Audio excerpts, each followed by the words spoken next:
even if I do post a video and it sucks, very few people are going to watch it. But what's the potential upside? You never know where these things lead to. And honestly, the fastest way to not succeed is to just never even try in the first place. I never considered myself someone who would be a quote unquote YouTuber or someone who would even be on social media. I'm like an introverted, very private person. Like I don't have a big social circle. I like to keep things like very close to the chest. And so I'm the last person that you would ever imagine would be coming out here posting hundreds of YouTube videos to like thousands of people, right? Being broke is bad, but being stupid is what's really bad. And what's really, really bad is being broke and stupid. Confucius says that you have two lives, and the second one begins when you realize you only have one. No one is paying attention. It's not that hard, Scott. Tell him, Watch. It's incredibly hard. Hey, anything worth doing is. Hello, wonderful people. Welcome to episode 6 of the Young, Smart, and Battling Broke podcast, where I talk with young people building wealth and meaning in creative ways.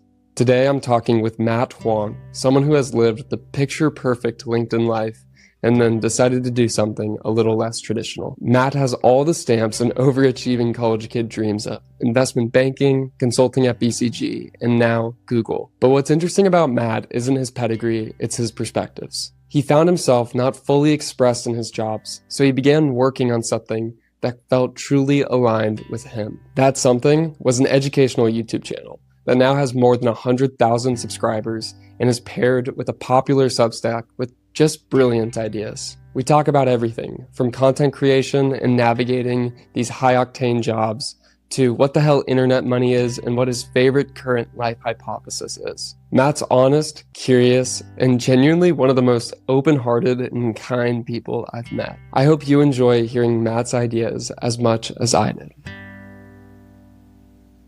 I'm so excited to have you on the pod today.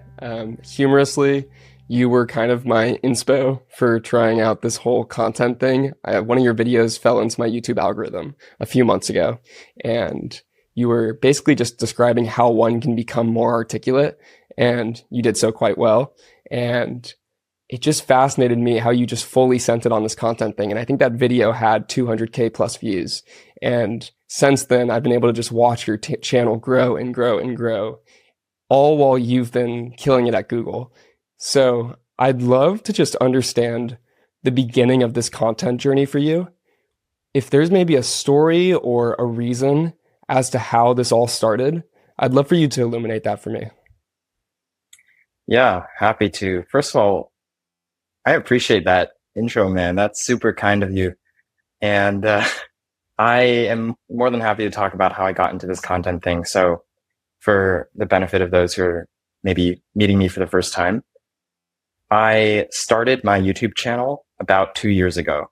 And so funny enough, Monday next week, this podcast is being filmed on a Saturday, but Monday is going to be the 2-year anniversary of the first time I hit post on my channel. And at that time, I was working at BCG. I was in my second year as an associate, so basically a junior consultant.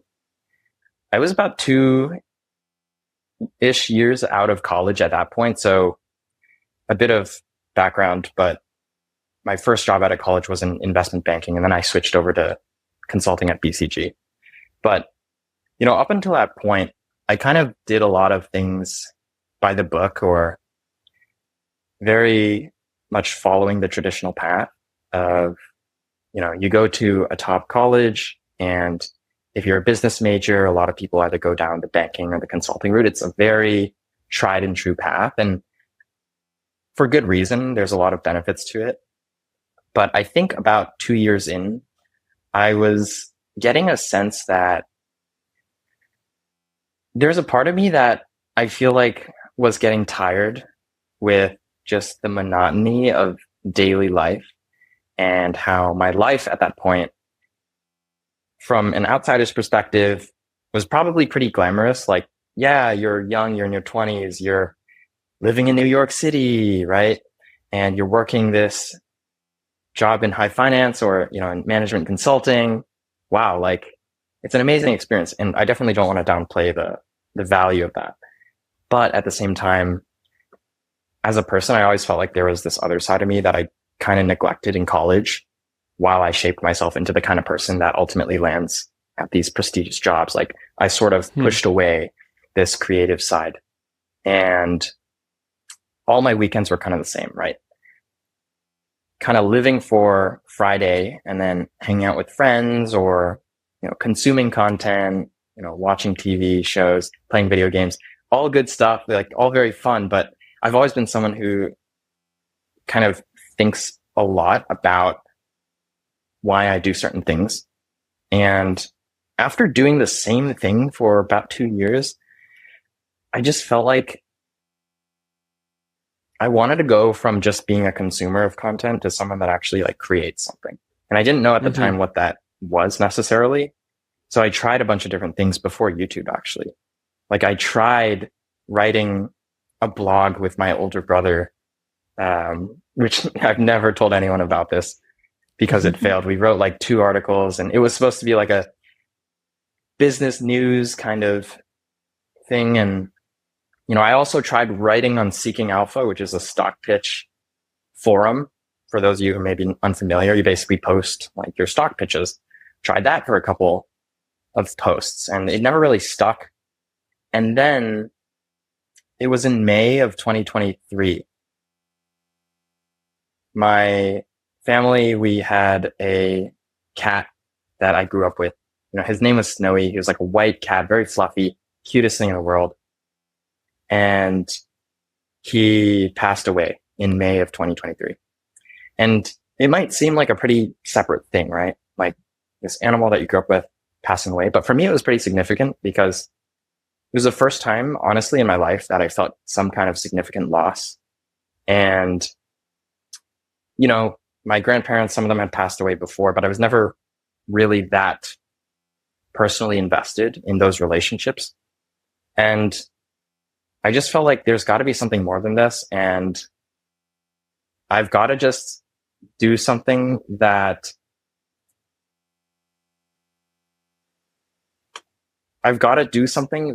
is really true to me and not care what other people think about it, because life is too short. That was essentially the ethos of my whole headspace at that time. So one day I was watching a video about like how to start your YouTube channel. I think that's how we all kind of start. When we have an idea, we go to YouTube or we go to social media. For you, maybe this started with the podcast, right? Like you see someone who is very successful in that field and you try to learn a little bit about it. And for some reason, this particular video really spoke to me, like to a degree that I've honestly not experienced since that.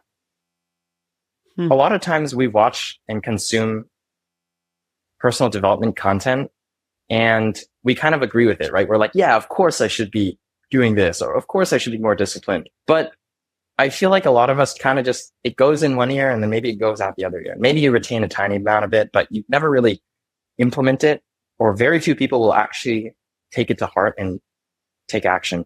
And this particular video, it just compelled me to post that first video because there's something that they said, which was, if you are watching this video, I challenge you in the next 24 hours, create, film, and edit and post your first video in the first 24 hours. Because if you don't do that, you will never start. And at that point, I was like, what do I have to lose? Like, even if I do post a video and it sucks, very few people are going to watch it. But what's the potential upside? You never know where these things lead to. And honestly, the fastest way to not succeed is to just never even try in the first place. It sounds cheesy, but it's so true. I never considered myself someone who would be a quote unquote YouTuber or someone who would even be on social media. I'm like an introverted, very private person. Like I don't have a big social circle. I like to keep things like very close to the chest. And so I'm the last person that you would ever imagine would be coming out here posting hundreds of YouTube videos to like thousands of people, right? Anyways, that's the story of how I started the channel. And so I made that first post about 2 years ago today. And between that day and now, though, a lot has also happened. But I'm just going to stop there. Hopefully that makes sense. It makes a ton of sense. Yeah. So I want to double click though on what was going through your head in terms of this, like maybe dissatisfaction is a strong word, but what was that feeling of like, I need to do something else while you're being pushed so hard at work? Did something at work lead to you feel like I need to build something else? Or was it just more out of like a fun and like happy desire? Or was it more out of a almost necessity?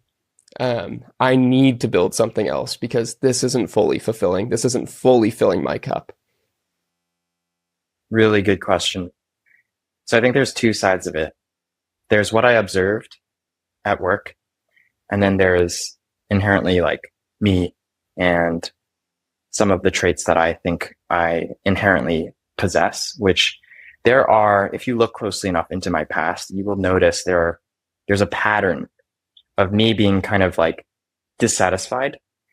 And maybe it's not like necessarily that I'm easily dissatisfied, but whenever I am dissatisfied, I find it very difficult to simply tolerate that level of dissatisfaction. And so I would rather push myself and maybe go through something painful in order to change my situation than to just experience this low grade dissatisfaction just because maybe I'm too scared or too lazy to change my current situation, even if it's not optimal. So touching a little bit more on that, in the past, for example, I transferred schools in undergrad. I don't really talk about this too much, but part of the reason why I transferred universities was because the first school that I went to, which granted is a very good school, so I don't want to say that I transferred because it was not a good school, but I had a sense of dissatisfaction with the experience there. And most people don't actually follow through with that transfer process. I talked to a lot of other students after I'd transferred who were interested in doing it, who never actually followed through with it because it's a very painful and a very arduous process where not only do you have to, of course, apply, but you're basically uprooting your entire social life. And you're having to start from zero again with relationships with professors, things like that. And the upside is uncertain. Like even if you do switch schools, you're not necessarily guaranteeing that you're going to be a success in the future. But that's just one example. There are other examples in the past where whenever I felt a sense of dissatisfaction, I took action and I actually tried at least to get out of that situation. But let's talk about the second side, which is what I observed at work. So in both my jobs in investment banking and in consulting, I observed a similar pattern with the senior people at the firm. Because when you go to these companies, the number one thing you should be doing is looking at your boss or your boss's boss and thinking to yourself whether or not you want to be like them. And I'm not just talking about the respect that they get from other people or how much money they make. Those are really surface level indicators that I think skew a lot of people's perception. What you need to be looking at is what is their relationship with people close to them like? What is their lifestyle like? Does it align with what you want? And for me, it became very clear very early. This is kind of a cliche example, but like my managing director in investment banking, who's on his second divorce, he's taking calls from his house in the Hamptons. So glamorous, but he's still taking calls, even when he's technically supposed to be out of office. Things like that. And you notice all of these things, not just with the most senior members of the organization, but all throughout. Like your middle manager who's trying to also claw their way up. I noticed similar patterns. And, you know, when I moved over to BCG, I also saw similar things that to most people, maybe they would just brush off and just tell themselves that oh, this is just part of the game. Like, this is just how it is. You can't succeed and be wealthy without sacrificing something, right? I've just always been someone who is a bit of a skeptic when it comes to these kinds of loosely held, like, blanket opinions. So there was almost a rebellious side of me that was like, is that actually true? And there's only one way I'm going to know is if I go and one is, I guess, I either try to take that path and then find out for myself, or I try to chart a different course. And it's a more uncertain course, but who knows what it could lead to. Makes so much sense. I think that I'm curious for you if you relate to this, but virtual mentors as well as actual mentors, physical mentors, that's a weird way to put it, but the rich dads that I get to meet, or the people that are just a few years ahead of me that are maybe alums, even people like yourself, who I see have been skeptical of the system, charted their own course in some way. They're the most wonderful and most powerful evidence. And especially when you see them on a similar surface as yourself, like you don't see them as some like intellectual god, which Matt, I do see you as an intellectual god. So you're an exception to this. But in general, I'm saying like, I think there's this feeling of like, whether you're at UCLA, BCG, surrounding yourself with billionaires, like whatever it is, if you see people around you that are like head scratchers that don't really make a ton of sense how successful they are, or have a life that they have a lot of control of, and they don't seem just like on some different intellectual plane, it kind of inspires you to feel like maybe I can do the same.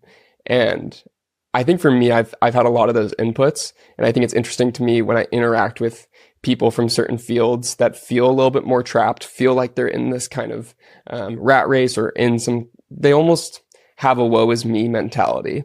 And yet they just keep on pushing forward instead of being like, okay, is there something external? It's like the consultant that talks about the barista and says, God, I wish I could do what they do. And it's like, you could do what they do. It's so silly how sometimes we act like we're trapped and we've trapped ourselves. And to clarify, I don't think that like this is all consultants. There actually are a lot of people that are satisfied with what they're doing and find the work meaningful or find the grind exciting. There's a lot of people, I feel like, that see the other people at a firm and see how sharp and competent they are. I think like a lot of people will see a partner or see a peer and be like, wow, you're here, which means that if you're this much more skilled or this much smarter than me, it's just fortunate that I'm here. Like, this is probably the best location because like I'm surrounded by you. And I think a lot of these excellent firms benefit from this facet, that they do have some of the best people in the world working there. And yet if they can kind of expand their inputs and have a virtual mentor, watch a YouTube video like what you maybe watched, where there was probably some creator that's inspiring you with how they've paved their own path, or you just have these people that are actual mentors throughout your life that have done something different. I think that those inputs can completely kind of alter your own frame. I'm curious for you, did you have any mentors or particular inspirations that you'd cite? That's a good question.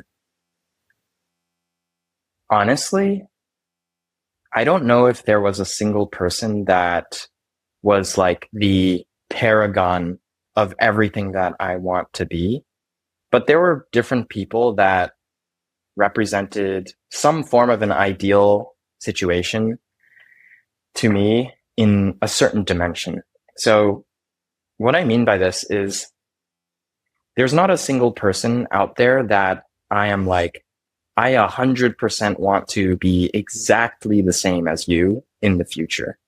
But say, for example, for content, there is someone that I consider to be a really great content creator that I have a great relationship with, who has a bigger channel than me and has been doing this longer than me. And I get a lot of value from him whenever we talk about content related topics. And then maybe if it's talking about career stuff in my day job, there is another person that I consider a mentor for me with challenges that I'm facing with my work and just my identity as a young professional. There are a multitude of people that I would consider either in-person or virtual mentors across the different identities that I have. And it's hard to give like a single hero or ideal type of person, if that makes sense. Makes a ton of sense. And I love the verbiage you're using surrounding these several identities. I think that I heavily relate to this, where there's not one perfect paradigm of who you're trying to be, or one perfect role model that you can typically find. And you really kind of have to Horcrux the different heroes here and have someone that supports each different lever that you're trying to ultimately pull to become who you want to become.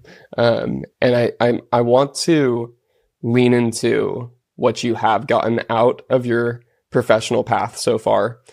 You've collected some freaking stamps, dude.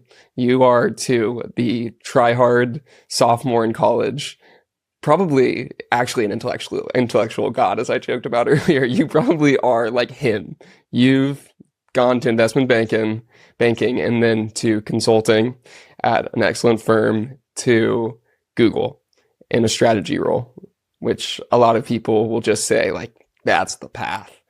Can you talk to me about what it's felt like being in the process, and if you've deemed any of these as like a destination, or if you've kind of had a zoomed out view as like, these are all kind of helping me become who I want to be? Because I think a lot of people will exit school and think their first job is the job. It is basically going to actually fill that cup that we discussed earlier. But I'm curious, what throughout your path have you been able to kind of delineate between destinations and almost designations? I used to view these jobs as destinations, and now I no longer do. I view them more as not even stepping stones, but purely just experiences that are inherently valuable and will help me down the line to succeed in whatever endeavor I end up doing, which at the moment is unclear, to be totally transparent. I don't know what I'll be doing in a decade from now, but I do know that having these experiences has taught me a lot, not just on a professional level, but personally as well. And, I think because there's always the surface level things that you gain from any experience. And then there's like the deeper insight or mindset that you get. And Cole, I know you and I, during our dinner, were talking about, the most valuable thing that I got from just talking about content now for a little bit.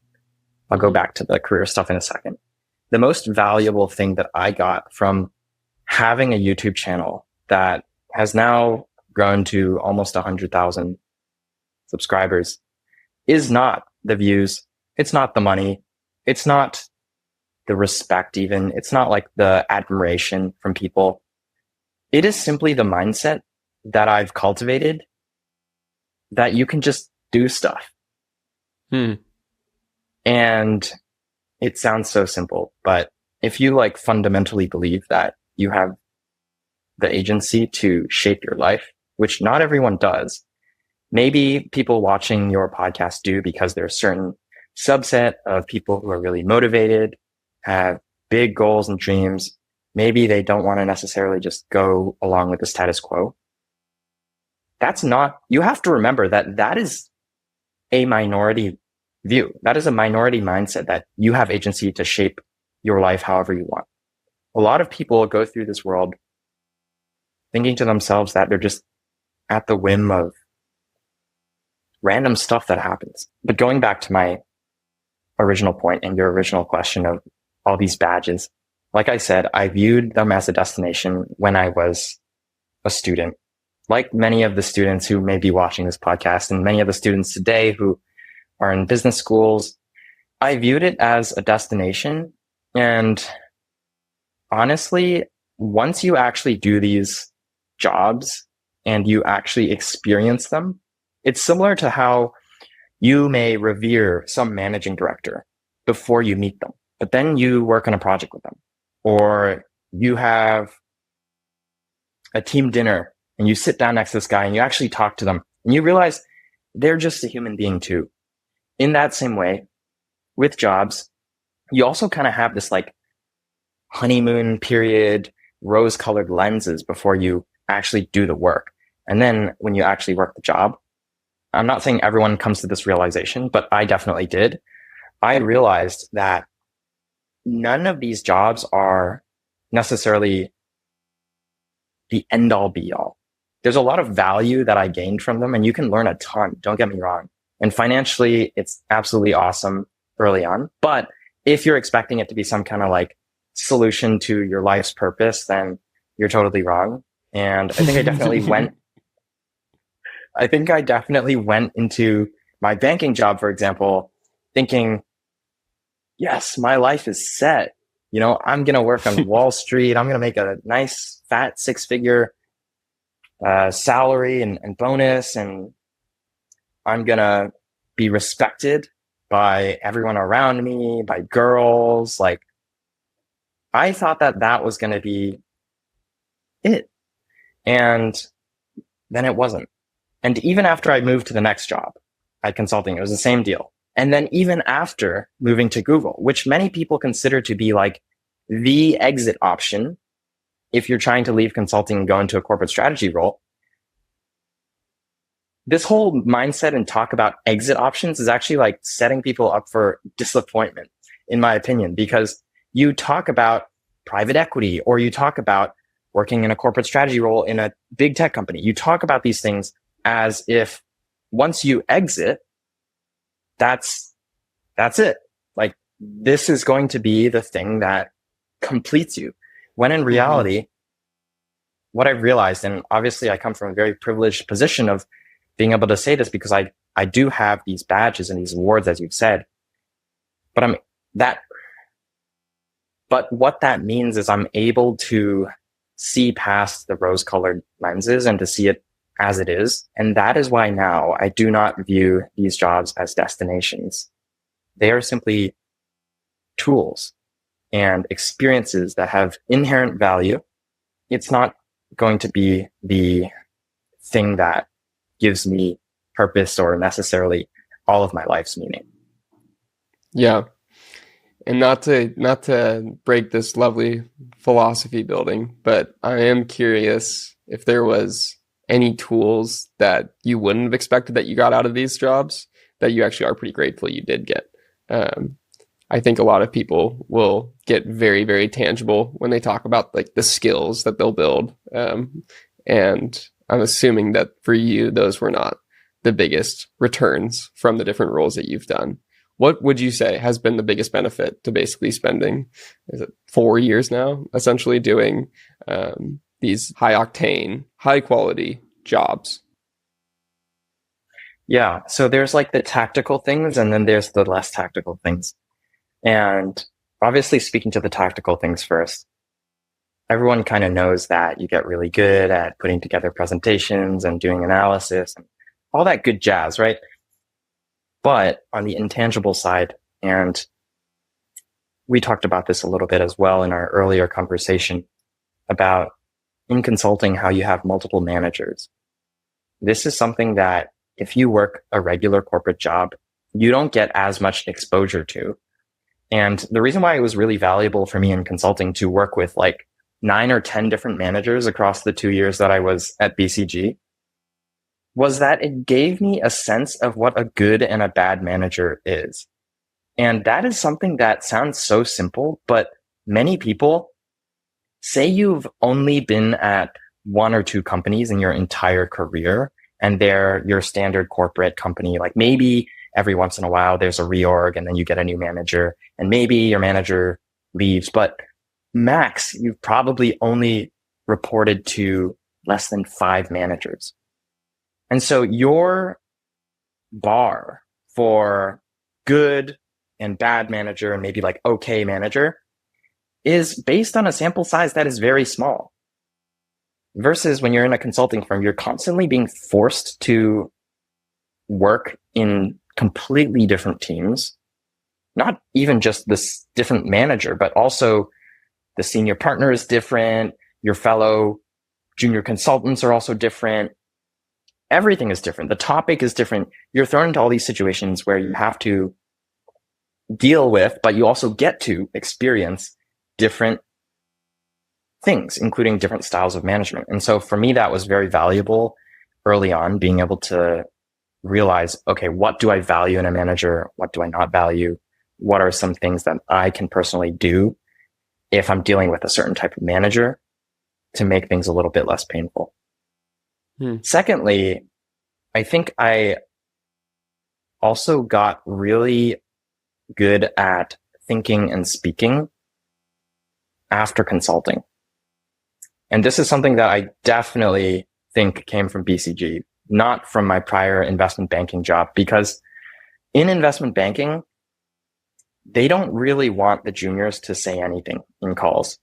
You are kind of just the note taker, and you very rarely are going to contribute your own original ideas to a conversation. I'm generalizing here, of course, but that's kind of the feeling that you get as a junior banker. But in consulting, I think there's a little bit more of a push to be like, look, you're the one that's closest to the data. Like, you should be bringing some kind of hypothesis and contributing to the discussion if you can. And for me, I think I grew a lot in terms of my thinking and my articulating of my thoughts when I was at BCG, because I was constantly being forced to think about all of the work that I was doing. Maybe I was doing expert interviews and talking to a bunch of people. Maybe I was doing some kind of analysis with numbers. Regardless of what it was, eventually I would have to synthesize all of that and report out to my project leader and then maybe to the managing director and partner. So having to do that, and then also observing people in consulting who are really great communicators, is probably one of the biggest reasons why my channel has seen the success that it has seen, because I never considered myself to be a good communicator. Funny enough, I don't think that I am the best communicator by a wide margin. I just think that I spend a lot of time around people that are. And so that's the second intangible thing that I've got. The third intangible thing that I have gained from all of these roles is just, people don't like talking about prestige, but I'm going to talk about it a little bit. There is a level of value that you get from working at these top firms, because it shows you, one, what good looks like. And so you have a certain standard of, okay, this is BCG quality work, right? Which you wouldn't have known if you didn't work at that firm. But two, it kind of gives you a sense of confidence that you can actually do great things. This is one of the reasons why I honestly think the reason why you still see a lot of successful people coming out of Ivy League colleges is because the one thing that they do really well is they basically indoctrinate, and maybe indoctrinate is a strong word here, but they instill in their students this kind of subconscious belief that the world is their oyster and that they can go out and do great things. Like, if you go to Harvard and you know that Mark Zuckerberg started Facebook when he was your age, or if you go to Stanford and you know that there's all these really successful tech entrepreneurs that came out of your school, then that almost emboldens you to try and do that thing yourself. Besides the education, which people always are like, oh yeah, college is not as valuable today. But I think if you go to a top school,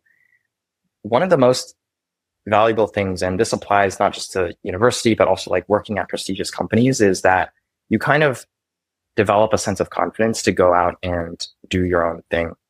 At least that's been the case for me. Yeah, that makes a ton of sense. I think it can start to kill a little bit of imposter syndrome, even though there's naturally going to be a lot when you're in these very highly skilled environments. It can start to die a little bit when you do have those mini wins and you know that it's at this level. It's at like what society has humorously deemed like the best work product, maybe. And when you feel like you're stacking up at times, you're like, okay, then I could probably do something out there. And I think the school thing is very interesting too. I love that point. If someone is at one of these universities, they just have this added sense of confidence, and confidence multiplied by other people being confident in you is really, really powerful, which these universities and these jobs do provide. They provide this basically external confidence that you're competent. Like, what I've said to people is it's more impressive to get into Harvard than to graduate. And I think like the Harvard dropout has become a stamp in itself, right? And even at any of these firms, it's humorous that just like gaining entry is a signal of intelligence. And it doesn't almost as much matter to the outside folk if you did the work. Matt, can we talk a little bit about finances? I think that this is a very taboo subject, and it's my favorite subject though, because as we've talked about already too many times on this pod, that just getting exposure to what is possible or what other people are doing or what you can actually feasibly do, like as you talked about with content, just having that big win and realizing and having that essentially now translate to all other endeavors, this additional confidence. I think with finances, knowing what other people have done, it really, really empowers and emboldens you. So I'd love if you could just kind of talk about what the financial essential architecture of your life is with work and internet money, the humorous, hilarious thing. And you don't even really have to get too nitty gritty with it. I think a lot of people know what like the salaries are of these jobs. So no need to really share if you're not comfortable. But I'm curious on especially the internet side, like, does this look like a financial opportunity, or is this more so for the pastime and the hobby of it?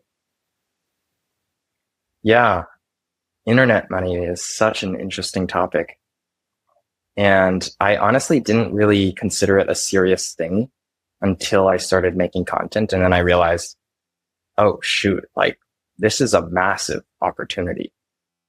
And the creator economy alone is huge, and it's growing really rapidly. At some point in the future, everyone may be some form of a creator. And even today, we see it being more and more acceptable socially to be posting on social media, at least with the younger generations. It's kind of gone a long way, and I do see digital entrepreneurship becoming more and more relevant. Like the rise of the solopreneur, which is basically, a person who either operates alone or with a very small team around them. That is something that is very new.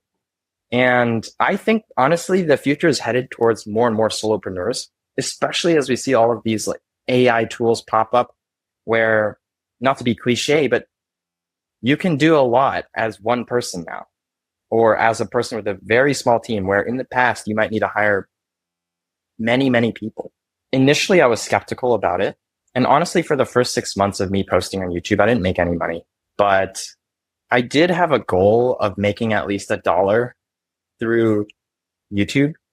And I remember the exact moment when I made my first dollar on the internet via YouTube AdSense revenue. For those of you who are not YouTubers, basically there's a monetization threshold where you have to have 1,000 subscribers and 4,000 watch hours before you can start generating ad revenue. And so for the first 6 months, I was grinding on hard mode, trying to get my channel from 0 to 1,000, which was absolutely insane. It was like the only thing I thought about for that period of time. And when I finally hit that 1,000 subscribers and 4,000 watch hours, my God, it was like incredible. I only made probably $1 or $2, but I was like on the hugest high that I've ever had, because it was proof of concept that I could make money from a source that was not just my job. So now it's been a little bit over a year since that day that I got monetized, like a year and a half. And I won't get into specifics, but like the amount of money that I've made off of social media via YouTube AdSense, and then also some coaching, and then also a paid community that I run, is more than I ever would have imagined if you asked me like 2 to 3 years ago.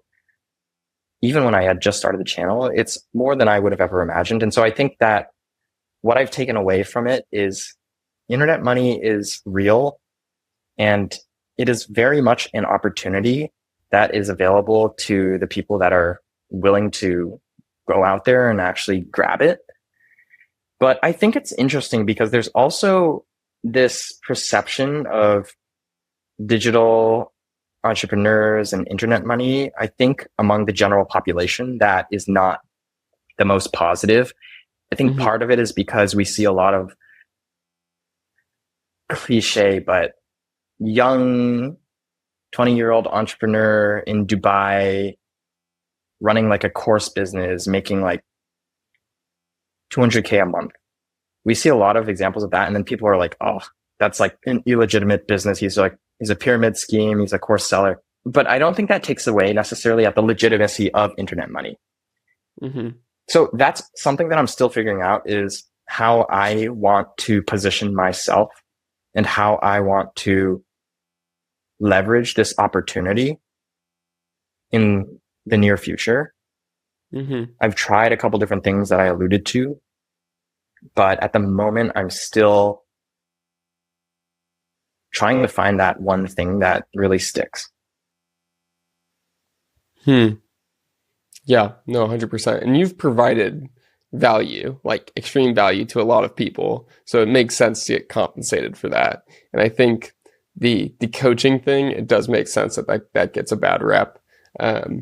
But I think there's such this unique facet to internet money that you don't see in like other modes of investment, where, for example, I was getting my real estate license a couple months ago, and I was spending day after day running the numbers on different properties, trying to find what the heck would cash flow and how I could do this crazy house hack where I'd live in one room and basically have tenants in the others that would help pay my rent, all in San Diego, one of the most expensive cities in the world. And I was like, I'm going to frickin' do this.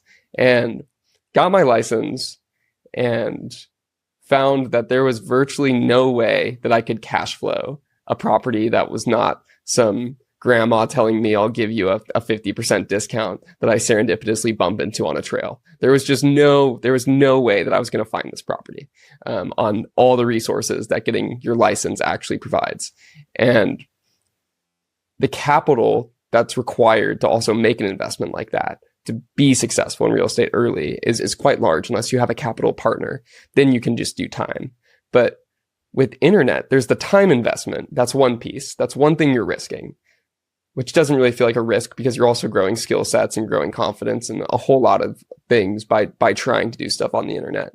But the other risk, which is a very, very unique one to internet money, that you have to invest, is basically like social currency or social status. And you have to be willing to risk looking like a freaking idiot or like the lamest tryhard or an absolute narcissist to do this. Like, for me to say that I'm gonna have a freaking podcast and have in the freaking tagline with Cole Hume and like feel like I can do this and somebody should listen to me, or would listen to me. It takes a certain level of confidence that I think a lot of people could deem as arrogance. And I do not want to come off as arrogant to people around me. That's a huge social, it's not a huge one, but for me, it definitely was a little spooky. So I'm curious, how did you deal with the social risk? Like, did the people around you not tease the heck out of you? And I think for me, I can quickly speak to the idea of, basically, I've developed a philosophy or a hypothesis that the biggest failure in a day is to not fail at all.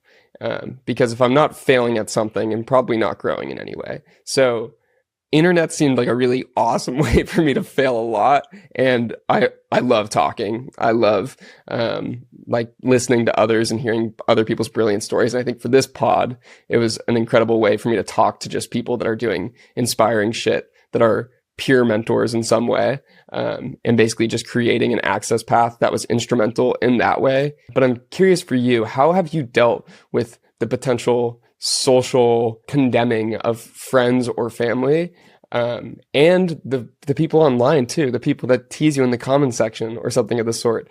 Can you just discuss how you've dealt with the social risk of trying to be something on the internet? Really great question. So I'm fortunate that my family is very supportive. I know not everyone's family is, but my immediate family, at least, they were the early viewers and early supporters of my channel, even though they were not even within like the target demographic of my videos. But I definitely did experience some level of social judgment from other people around me. And I'll also talk about dealing with hate comments later. One of my earliest memories is back when I had probably 200 or 300 subscribers. I go out to dinner with one of my friends, and nothing against him personally. He's a great guy. I went to school with him. And I told him about this channel of mine. And actually, he had seen one or two of the videos. But basically, when I told him, look, I'm going to get to 1,000 subscribers so that I can get monetized, he kind of just looked at me and laughed. And it wasn't a good feeling. It was the kind of like, I don't believe you kind of a laugh. And even though I know that he meant me no ill will in that moment, it meant a lot to me because, as you know, when you're trying to get something off the ground, whether it's a YouTube channel or a podcast, when you're starting cold and you're trying to generate that momentum, that is the hardest that it will ever be. So also for you, Cole, like this is a good thing because right now is probably the hardest you'll ever have to work for the podcast, because as you get more people on the show, like you'll build momentum, you'll get better at being a podcaster. Mm-hmm. Obviously, it's not going to be all easy and you're still going to have to put in a ton of work, but like things are the hardest in the beginning because you have no proof of concept. Nobody really believes in you except yourself. And so you have to have this rock solid conviction that what you're doing is going to work. And so that moment really stuck out to me because I remember just going home after that dinner with kind of a big chip on my shoulder. Again, not personally upset at my friend, but being like, look, I have to prove these people wrong, or at the very least, I need to prove to myself that I can do this thing.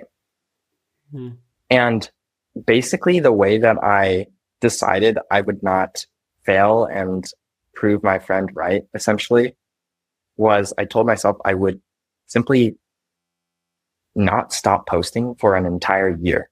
And the reason why this is so effective is obviously the consistency is important, right?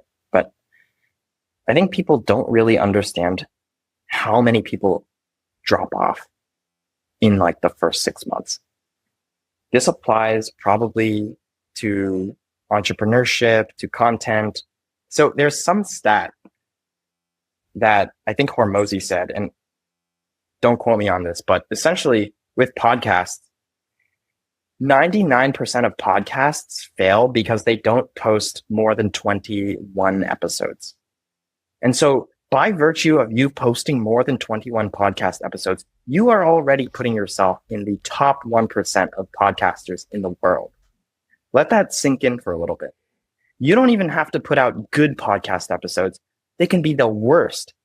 But if you just keep doing it and you put out at least 21, then you've already beat out 99% of people who couldn't even get that far. And so the same thing applies with YouTube. 99% of people probably drop off before they can even post like 30 or 40 videos. And that is such a simple fact, but also I feel like it's very overlooked by people who are in the early stages of any endeavor. And so anyways, dealing with that criticism from my friend and that kind of like laughter, oh, you're not going to do this. Like, come on, Matt, I know you. You've never done something like this before. You're not a guy who posts on social media. What are you talking about? Just stick to your day job. You've already got a great day job. And you're doing so well, right? A lot of our family and friends will tell us, oh, you're doing so well already. Like, why do you need to put all this additional burden onto yourself? And so it kind of also goes back to intrinsic versus extrinsic motivation. You really have to have that intrinsic desire to do the thing, because people don't owe it to you to believe in you very early on. Now I have a really large following, and it's very easy when someone finds out about my channel. They're like, oh, wow, I had no idea you were doing this, and that's so impressive. And to me, it's like, it means less to me than when I was in the early stages, because everyone wants to support a company that's already successful, or everyone wants to jump on the rocket ship when it's like already like heading to the moon, right? No one wants to be the early believer, because you're taking on some kind of risk if you're, say, investing in a startup, or with content. You're basically like, you have to believe in someone who has no track record. And keeping in mind your original question, though, of dealing with people that don't believe or hate comments, as the channel has grown, there have been more and more hate comments. And I think this is a natural evolution of any social media, internet money pursuit that you will partake in. Because inherently with internet money, the reason why it's so effective is it's so scalable. And you're able to reach hundreds of thousands of people in the world. But the double-edged sword of that is that you have to be able to stomach the scrutiny from thousands of people who don't actually know you well, and who are maybe judging you based off of a single split-second interaction, and then forming an entire opinion about you based on that 5 seconds. So we also, and this is getting a little bit evolutionary psychology-esque, but like, people did not evolve to be able to take in so much input from thousands of people every single day. And as a content creator, it's especially dangerous, because if you pay attention to everything that's coming at you, hundreds of comments saying all different things about, oh, you should do this, or you should do that, or why aren't you doing this, Matt? Matt, can you make a video about this? Matt, I noticed that you have a different haircut today. Matt, the way that you explained this part in minute 5 of the video, I don't like it. Can you explain it better next time? All of these different comments. Now, those are like the nice ones that are actually constructive. I'm not even talking about the comments that are like, this dude, he's full of shit. Like, you know, people commenting on like my body and like how I look, even though the video has absolutely nothing to do with that. And I'm an educational content creator too. So I'm not even trying to get views based on how I look. And you will still get people who say all sorts of stuff. And in the beginning, it really bothered me. I remember when I think it was when I had my first video that really went viral and got like over 100,000 views. I was really happy that it was doing well. But the other thing that became very clear very quickly was the influx of negative, judgmental hate comments from people. And now every time I have a video that does really well, there's a similar pattern. And in the beginning, it really got to me, because as a creator, you are making something that is a reflection of you, of your personality. It's hopefully genuine and honest and coming from your heart. And when other people come out and judge you for something that you put so much time and effort into, it's not a good feeling. And I think every big creator has probably experienced this and had to deal with this in some way or another. For me, I remember having a conversation with another YouTuber, Steve Huang, who's a former Amazon software engineer. He runs a pretty successful software engineering channel. I remember asking him in one of my early conversations, how do you deal with all of these hate comments? And he told me that first and foremost, you have to have a level of conviction in yourself.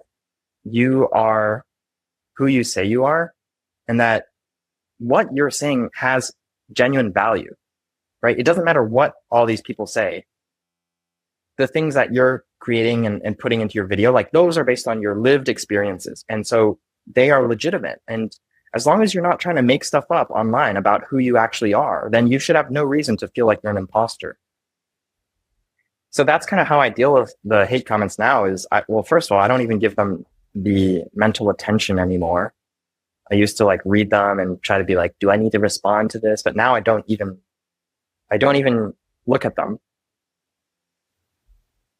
And two, it's just, I see it as almost the leading indicator that you're doing something right, because when the hate comments start coming, that's when your growth is actually happening. What do you hope the viewer of Matt Huang's channel thinks about Matt Huang? I think my main hope for the viewers of the channel, which has been my intention from the very beginning, I don't want them to see me as just some corporate idol, very successful corporate idol. Exactly. My whole goal is I want them to realize that I am just a guy. Like, I am not blessed with inherent talents of being really good at speaking or doing case interviews or even like doing math. I was never the most charismatic person. I was never the most intelligent. My hope is that when they watch my videos, they obviously get a lot of value out of it, but something that I try to do, and hopefully I'm doing it well enough, maybe I can improve on it, is coming across as genuine and showing them that I'm not just someone who has it all together. And at the end of the day, even I have a lot of things that I don't know, and a lot of questions that I don't have answers to. And maybe some of these questions, I don't know if I'll even get a solution to. Maybe these are lifelong questions. And I'm kind of speaking to that version of me from 5 years ago, who was really insecure, felt like they wouldn't be successful in the future, would always look at these people that were a few years older than me, or basically where I am today, and think to themselves, I could never be that guy. So that is what I hope people who view the channel realize, is even if right now where you are in life, you feel like things are not working out, and maybe you see other people that are further along, or maybe peers who seem to have it all figured out. The reality is nobody has it all figured out, and that's okay. The entire process of living and life in general is this process of slowly uncovering new things about you and about the world. And how can you expect to know everything so early on when you're in your 20s? First of all, that just sounds really boring to me. Like, then there's nothing else for you to figure out for the rest of your life. But also, that's just not the case. Like, you're not going to have it all figured out. And the sooner you can get comfortable with that, the better. So Matt, moving from how you hope the viewers of your channel see you and think of you, how do you hope the people that you care for most or are the most immediate to you view and think about you? What attributes would you hope that they describe you fostering? I just want to be known and viewed as someone who was dependable and loving. Such a simple thing, but I think especially when you're someone who has a lot of aspirations in life, it is very easy to be sucked into this mentality of, I'm really busy and I'm doing all of this right now so that in the future, this will definitely benefit everyone else around me, right? Like, when I make it, they're all going to thank me. But I think that's the wrong way to think about it. I think whenever I see a successful person, what's more impressive to me is not if they sacrificed everything to get to this impressive position. It's more impressive to me actually if they were able to do all of this while also still being caring and loving and not losing sight of what really matters, which to me, family is a really important value.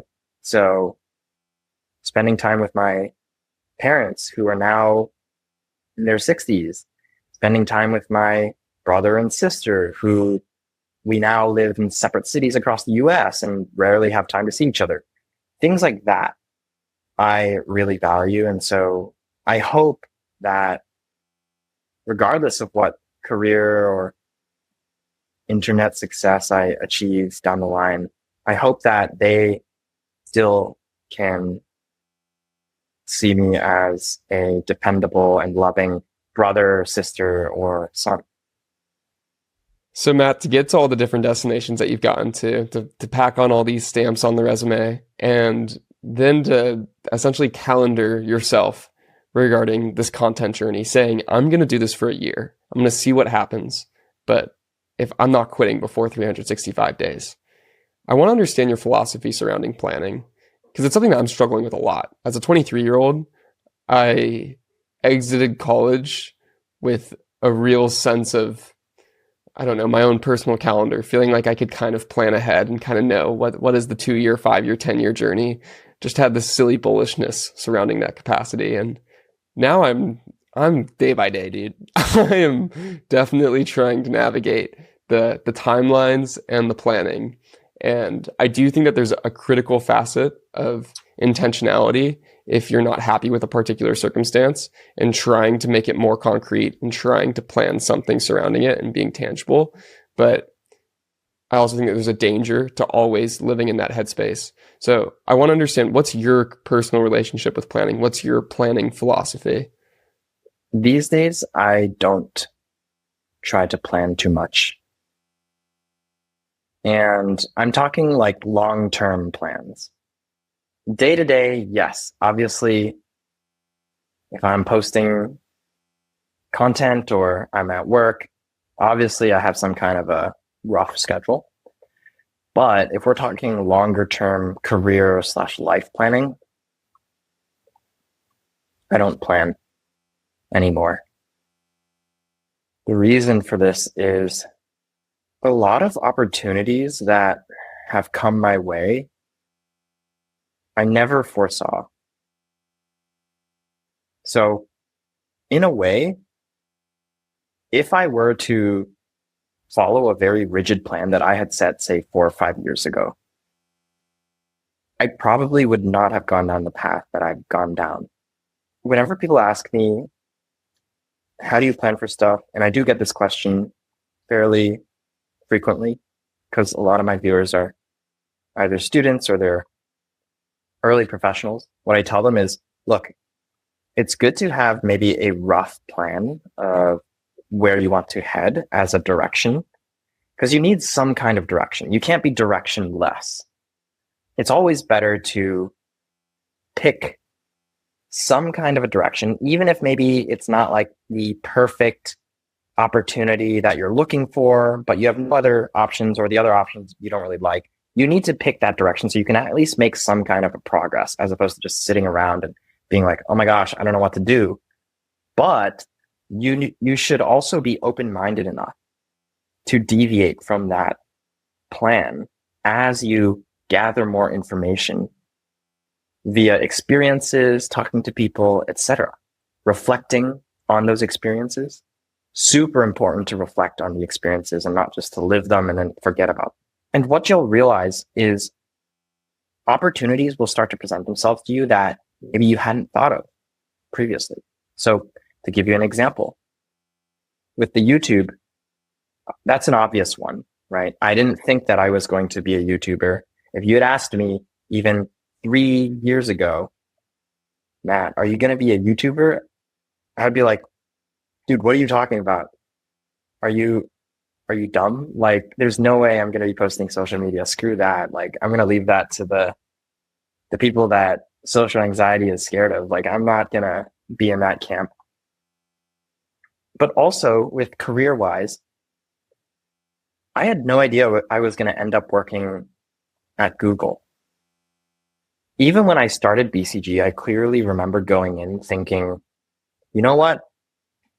I'm either going to work my way up in consulting or I'm going to go into private equity.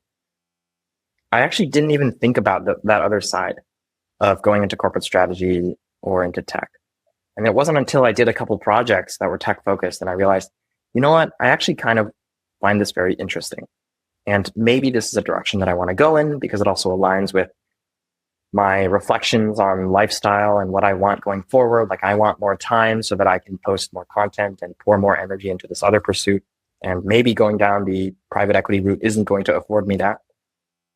These are things that I only realized once I was in the job for maybe 1 to 1.5 years. And so the reason why, again, I don't plan too far ahead now is because I don't know what opportunities could present themselves to me in the future. They're most likely going to be wildly different from maybe what I even envisioned today. And as a result, I think the best approach is to simply create a situation where you have a huge amount of luck surface area and there are many opportunities that are coming to you, because you don't know which opportunity is going to eventually lead you to your life's work, or you don't know which opportunity is going to lead you to the next big thing. And the best thing you can do, though, is to open yourself up to all of these potential opportunities. It's kind of like, and I hate to draw a dating parallel, but it's kind of like how you don't know who your future partner is going to be, but are you going to meet her if you're just sitting at home and not doing anything about it and just like being all sad about the fact that I can't find this person that I'm looking for? Are you going to make more progress doing that? Or if you go out and you actually like increase the luck surface area, meet a lot of people and, you know, go do things that you're interested in, hopefully find someone who has similar interests. There are a lot of parallels between career and dating, but all I'm trying to say to tie it all up is my philosophy towards planning right now is that I don't confine myself to a single path or direction, fully understanding that I simply don't know what will happen in the future. But in order to ensure that I'm not just sitting around and letting life happen to me, I'm still going out, picking a direction and creating opportunities for myself. I love what you just said in terms of the analog between dating and the professional life and the planning that you necessarily need or don't need, but really just intentionality and having effort day to day being like the core ingredient. I feel like I've been on this rant for a while, but venture capital is just like the ultimate analog to almost all of life. And it's like the most hardo thing to say, but I feel like we're kind of unicorn hunting in all of these domains, where increasing luck surface area, I think is basically a synonym phrase for the idea of like unicorn hunting, where you really just don't know until you start moving. And the cool thing is if you start running in a direction, and if you ended up running in the wrong direction, you're still building crazy calf strength. Like, you're still building something along the way that's going to serve you once you realize where the right direction is. So I love that. That's awesome, awesome advice. To pivot, I want to know, what is for you a hypothesis that you're currently testing? And what I mean by this is I feel like our 20s is just filled with hypothesis testing. It's all these ideas that we have about the world that are not tried and true yet. They're not what we can claim as philosophies, because we have tested them a tidbit, but our evidence hasn't grown large enough. Our N isn't high enough. And I'm wondering, is there any hypotheses that you're currently testing that you're pretty confident about, but you are curious about the outcome? I think one hypothesis that I'm excited to test in the future is this idea that you can be, well, one, you can just do things. Mm-hmm. Two, that you can be multidimensional in the sense of, if I think about the kind of person that I want to be in the future. Earlier, you asked me a question about role models, and I told you that there wasn't one single person that lived to the archetype of who I want to be. There are mentors that I have in different domains, but there's not one person where I'm like, oh, I 100% want to be exactly like them when I'm 40 or 50. And I think the reason why it's hard for me to find that kind of a person is because me personally, I want my future self to have multiple competencies and many different interests. So, for example, maybe what this looks like is maybe I run a successful business by day, and then I'm also reading and writing philosophy by night, or I'm also, training really hard in a certain sport. I also play an instrument at a high level, and the types of people that I surround myself with are also very interesting. They come from different kinds of backgrounds. They're not all a certain kind of group. The reason why I want this is because I've come to really value different perspectives from people who are really passionate about whatever their thing is. Because I think you can learn something from everyone. That statement we hear a lot, right? Yeah, you can learn something from everyone. But I think you can learn really interesting things from people that are at the top of their field or have dedicated a really large amount of energy and time in their life towards a specific art form. And so to go back to the original question of what is this hypothesis that I'm excited to test? This is a hypothesis that I am excited to test over the next 5 to 10 years, because I'm really hoping to not only grow the channel and continue refining my craft as a YouTuber, but also there are so many other things that I want to learn. And I want to get really good at business. I want to playing music. I was playing the violin from the age of 4, and then I completely dropped it off after college, but I really want to pick that up again. And Muay Thai I've gotten really into lately. So I want to learn that. And then there's just a lot of other hobbies that I really want to get to, but at the moment don't have the time for. But that is the multidimensional man kind of hypothesis is one that I am really fascinated by. And I haven't honestly found too many people out there who are like that. But whenever you do find someone, for example, there's this one guy named Cyrus Yari. I don't know if you've heard of him. He basically is a great example of someone who is pretty multidimensional in the sense of he started off in a traditional business kind of background. He worked at an investment bank and he was working in startups in very business facing roles. And then eventually he taught himself how to program and ended up landing a job at Tesla as a senior software engineer. And so now he's developed these technical skills and can build anything. And he also runs a podcast on the side. And he's also a VC investor. And he's now building something new. So basically he's doing all these different things that your normal person would only confine themselves to, oh, I'm a non-technical guy, or, oh, I'm only an engineer. I'm just the numbers guy. I'm not the sales guy. I'm not the product guy. I'm this guy. But this guy has managed to basically do all of these things. That is the hypothesis, I think, for me for the next 5 or so years, at least, to try and become closer to that kind of a multidimensional person. I love the name of the hypothesis. I love multidimensional man or multidimensional human hypothesis. Like, it's such a cool idea. And I think, honestly, I've been humorously testing the exact same one. And I look to my right constantly because I have this silly whiteboard that looks like full prison art. It's like way too much single male in his early 20s that's not having girls over frequently enough. And it's just like all these little identities that I'm thinking about constantly and kind of trying to framework my life through. And I kind of think about it as my personal dashboard.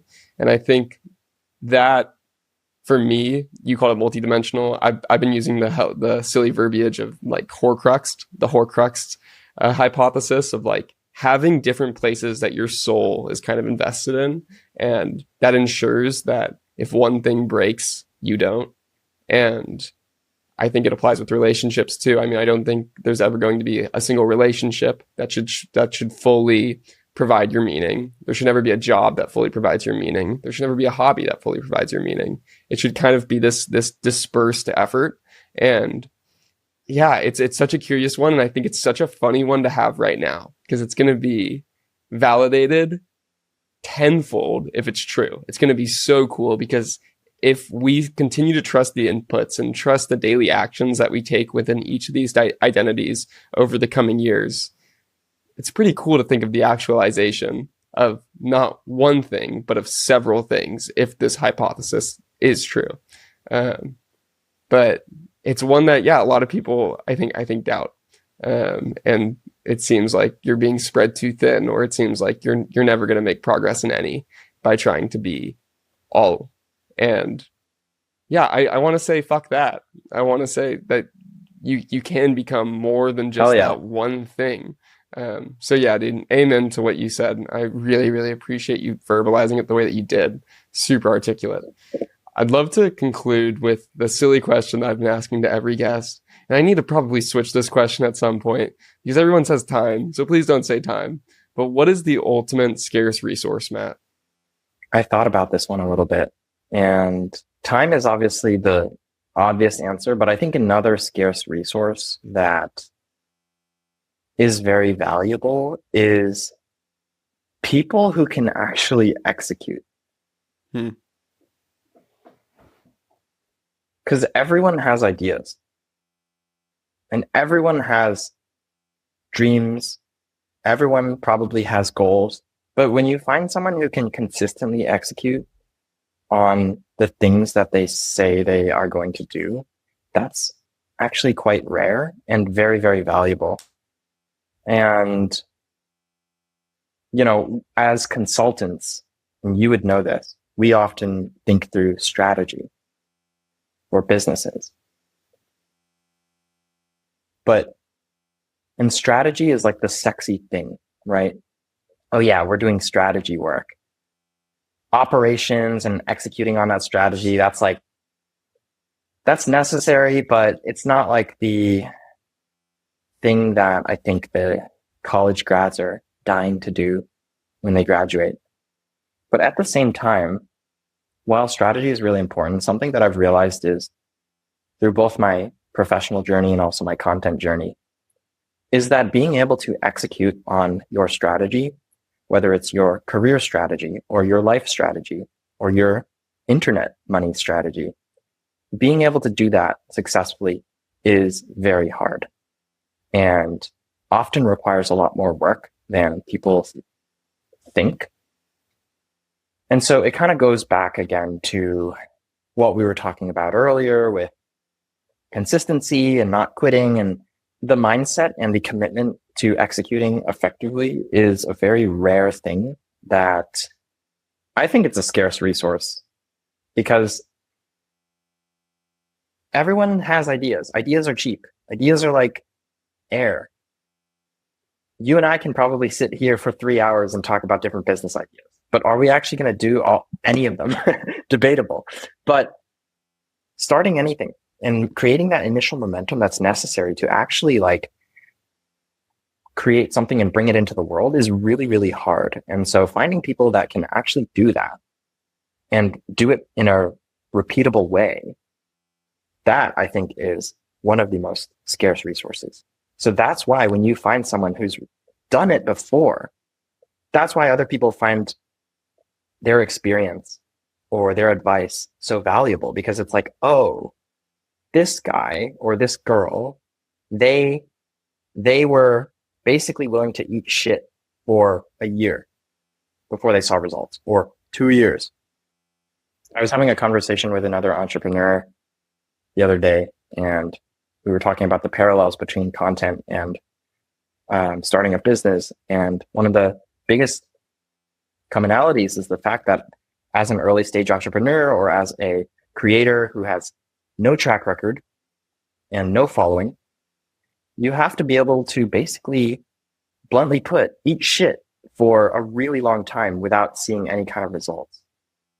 And the whole time it's going to feel like other people are succeeding and you're not.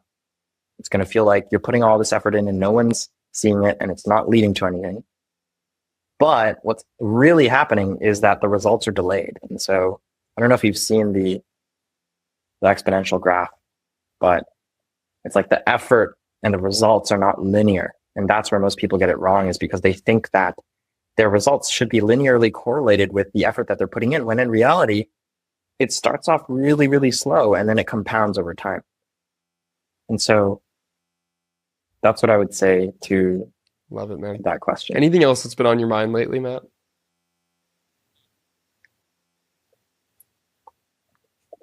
You do content in the mornings on Saturdays, I believe. Did you do content this morning?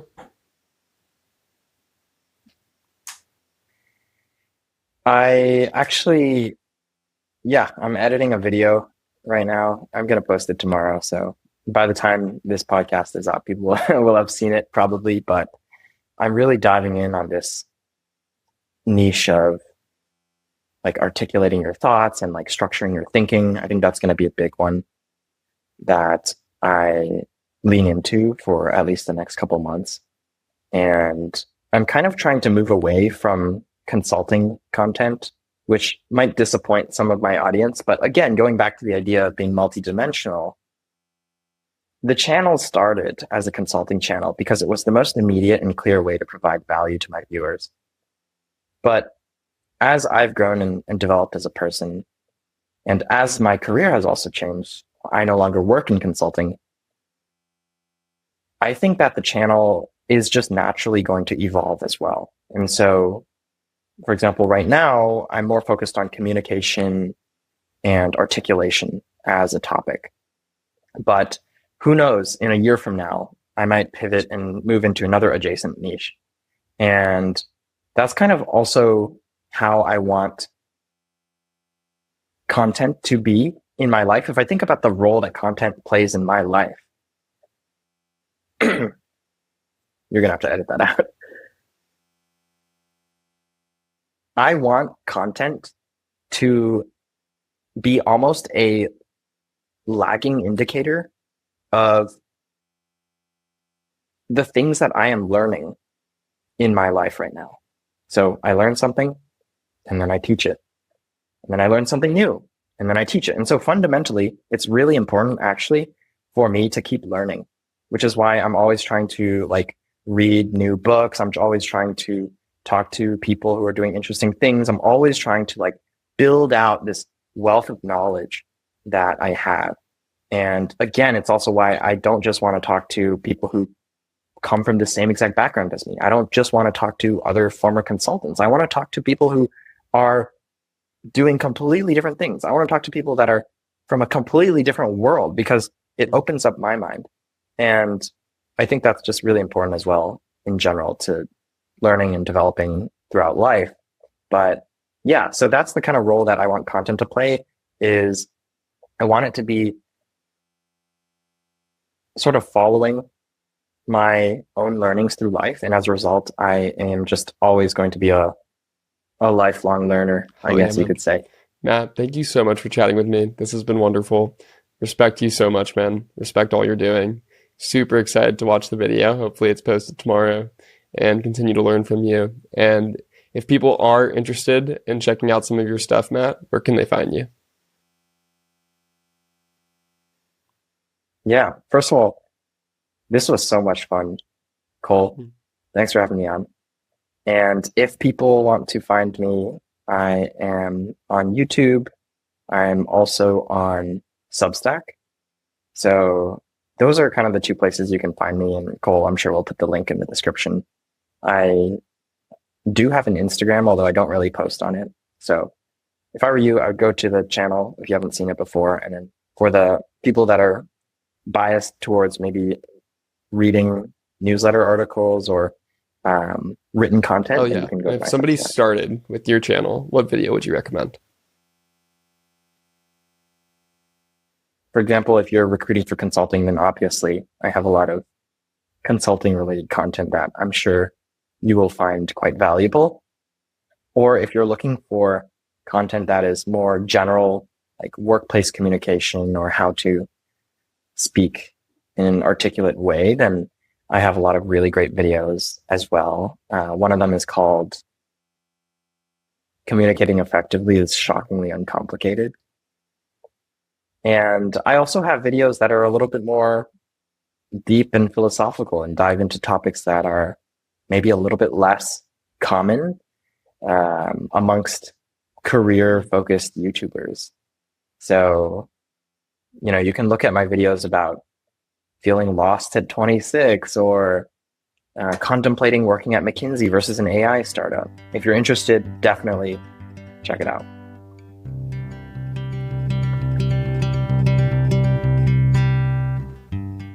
If you made it to this outro, thank you so much for listening. Genuinely trying my best to get better at this and make it as educational and entertaining for you.